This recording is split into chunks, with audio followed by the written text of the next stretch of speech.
يسرني ويسعدني أن أقف أمام هذه الكوكبة الأدبية والفكرية لأقول شيئا حول شخصية الإمام موسى الكاظم عليه السلام. ويحار المتكلم أيا كان عندما يريد أن يتكلم عن شخصية من شخصيات أهل البيت عليهم السلام. يحار الخطيب المصقع والشاعر المبدع والناثر مهما يكن لا بد وأن يقف في حيرة، وسبب الحيرة واضح، لأنه يريد أن يتكلم عن شخصية فوق مستوى إدراك البشر، لأن أهل البيت عليهم السلام فوق إدراك البشر بلا كلام. أهل البيت عليهم السلام مما يدلل على أنهم فوق مستوى إدراك البشر أن مودتهم أجر الرسالة الإسلامية التي هي أفضل رسالات السماء على الأرض. وإن دل هذا على شيء فإنما يدل على عظمة من تجب مودتهم، لأنه بحكم العقلاء لا بد من التناسب بين الأجرة والعمل. لا يمكن أن يكون العمل صغيرا ويكون الأجر كبيرا، ولا يمكن أن يكون العمل كبيرا والأجر قليلا، بل لا بد عند العقلاء كافة أن يكون هناك تناسب بين الأجرة والعمل. العمل هو أفضل رسالات السماء، القائم بالعمل هو أفضل خلق الله، لا بد أن يكون الأجر متناسب معه. الأجر هي مودة أهل البيت عليهم السلام، فلا بد بمقتضى التناسب أن تكون مودتهم أمرا عظيما، ويكون من تجب مودتهم أيضا عظما. فلهذا لا يمكن أن ندرك أهل البيت عليهم السلام. ولقد أجاد الشاعر الأديب السلام في جنب من جوانب كلامه عندما قال: فماذا أقول فيك يا أبا الحسن، وقد قال الكتاب في المتنبي إنه مالئ الدنيا وشاغل الناس، وما هو إلا شاعر له حفنة من الدر إزاء تلال من الحجارة، وما هو حيال عظمتك إلا كمدرة على النيل خجلة من عظمة الأهرام. هنا أجاد الشاعر في هذا الوصف، لا يمكن أن يقاس بأهل البيت أحد، ولهذا كان كلام أمير المؤمنين عليه السلام فوق كلام المخلوق ودون كلام الخالق. أما عندما نريد أن ندخل في عالم المحتفى به وهو راهب أهل البيت الإمام الكاظم سلام الله عليه، أيضا نقف متحيرين في كثير من نقاط حياته. أريد أن أثير فقط نقطة واحدة، وهي الجنبة الغيبية والإمداد الإلهي في بعض تصرفات الإمام الكاظم عليه السلام، ويكون ذلك أيضا بنحو الاختصار. في الرواية المروية أن هارون الرشيد أراد في ظنه أن يخجل الإمام الكاظم عليه السلام، فدعاه على مأدبة، ودعا معزم يعني صاحب طلاسم، فقال له أن يكتب شيء من الطلسمات حتى في نظر هارون الرشيد يخجل الإمام الكاظم عليه السلام. كتب أو تكلم في بعض عزائمه، فمد غلام إلى الإمام الكاظم عليه السلام يده إلى الخبز، فطار الخبز من يديه، فضحك هارون الرشيد.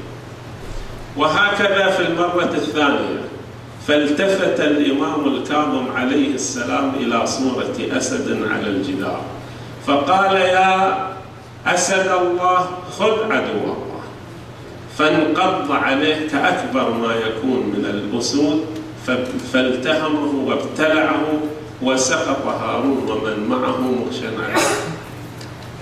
اللهم صل وسلم على محمد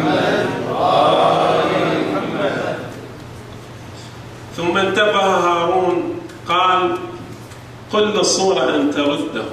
قال لو ردت عصا موسى الحبال ما التقطته لردت هذه الصورة هذا الرجل. هنا عندما نقف قليلا مع هذه نلاحظ هذا التصرف التكويني في صورة ما، ولكن الإمام عليه السلام عندما أشار إليها تحولت إلى أسد كأكبر ما يكون من الأسود.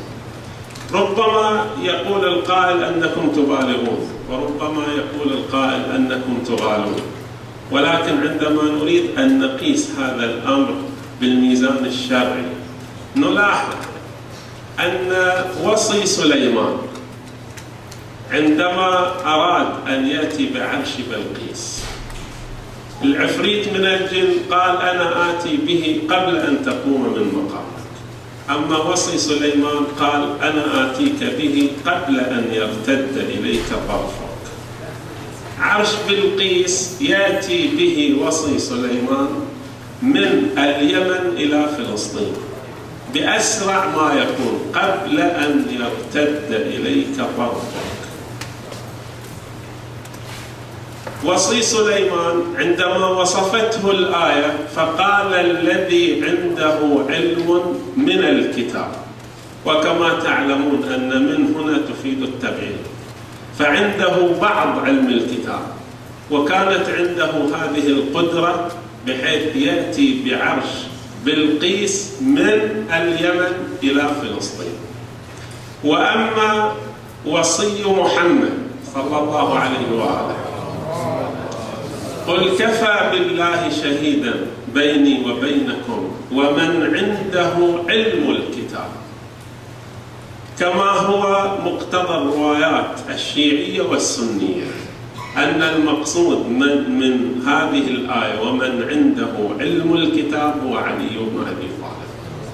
فإذا كان من عنده بعض علم الكتاب استطاع أن يتصرف هذا التصرف التكويني بحيث ينقل عرش كامل وبمسافات طويلة وشائعة في لحظة أو لعله أقل من اللحظة، فما بالك بمن عنده علم الكتاب؟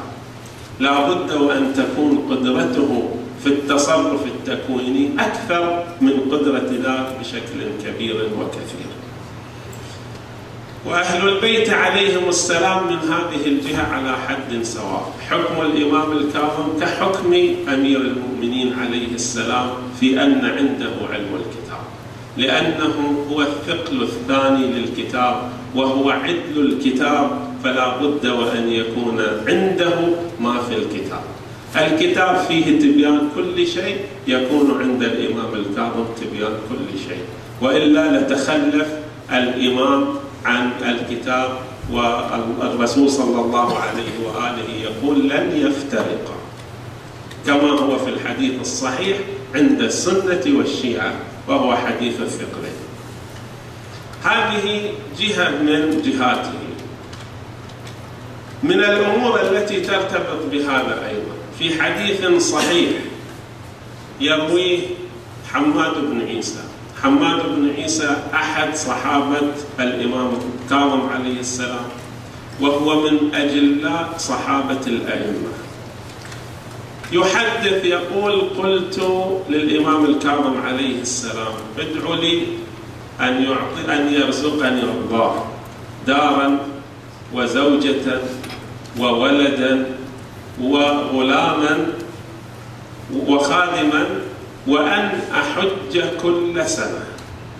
فدعا له الإمام اللهم ارزقهم دارا وزوجة وولدا وخادما وأن يحج 50 سنة.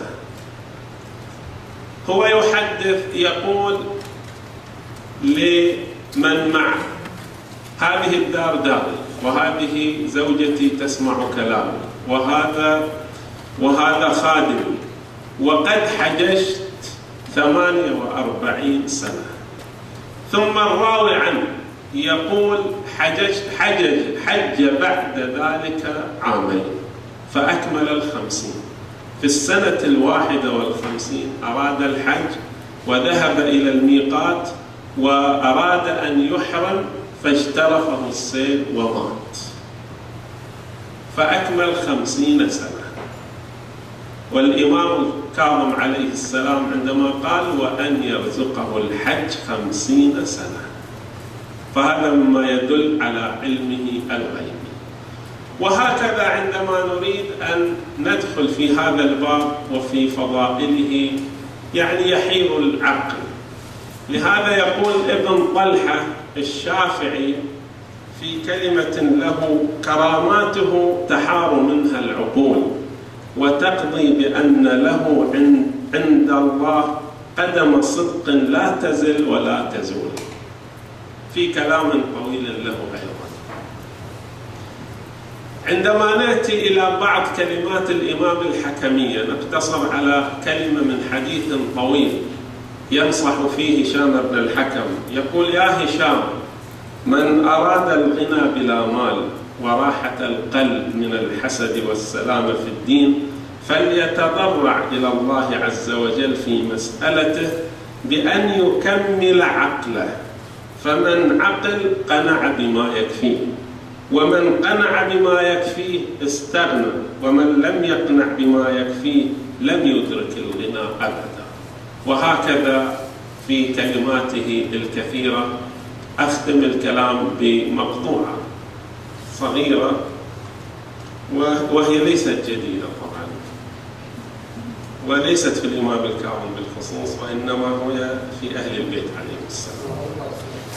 أتيت، طبعا هي نوع من التوسل، أتيت وكلي من فيوضات نوركم ضياء وآمال فقد أينع الزهر.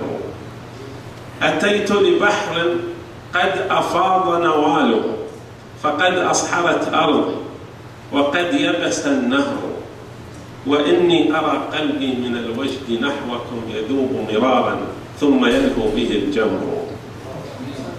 وإني أرى قلبي من الوجد نحوكم يذوب مرارا ثم يلهو به الجمر، ولست أبالي حين ألهمت حبكم فقد طاب غرسي بالولاية والدرب. ولست أبالي حين ألهمت حبكم فقد طاب غرسي بالولاية والدر. ولست أبالي حينما قيل سكرة تلازمه دوما فحبي لكم سكر. ولست أبالي حينما قيل سكرة تلازمه دوما فحبي لكم سكر. فإن ثمل السكران يوما بخمرة فإن فؤادي فاض في ورده الخمر. فإن ثمل السكران يوما بخمرة فإن فؤادي فاض في ورده الخمر. فيا سادة الخلق الكرام تحية يرددها قلب وينشرها ثغر. أتيت بيوم محفل الأنس أشرقت جوانبه نورا فقد بزغ الفجر. فهل يا ترى والكون أعراس بهجة أعود وكفي من نوالكم صفر. والسلام عليكم ورحمة الله.